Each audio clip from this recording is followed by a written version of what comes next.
ভাইরে ভাই দিন ফিরলে এত ভাই পুরা কথা কয়ে পুরাই ঝামেলার ভিতরে আছি বুঝছেন। তখন আমার খালি ঠেট দেয়, কয় তুই কি লিয়ে দিন ফিরলে কথা কইস, তারপর আমি নেতা করলে কথা কইস। ওই যে যে ফাতি নেতার কথা কইলাম আর কি, যারা ঠেট খাইছে হেরা আমার ঠেট দেয়, আমার মাইরা লাই বইয়া করবো।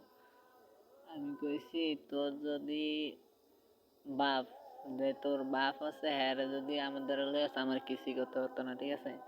যতদিন তোরা ভালো না হবি এইভাবেই কথা বলবো। তা আমার বলতেছে যে তুই চেহারা দেখে কি লিগা যে ভিডিও করস না, তোর ফেস দেখে ভিডিও কর। আমার প্রয়োজন হয় না, আর আমি চাই না এত ভাইরাল হইতে, ঠিক আছে। আর আমার এত দরকারও নাই।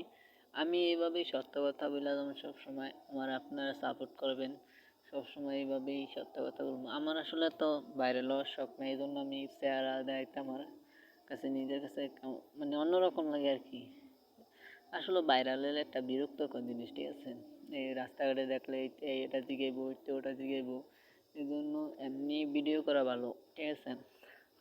তো আপনারা অবশ্যই আমার পাশে থাকবেন, সাপোর্ট করবেন আমারে, আমি ওই জন্য সত্য কথা সবসময় বলতে পারি। আর এইসব বিমফি টিমফি খাওয়ার টাইম নেই, ঠিক আছে।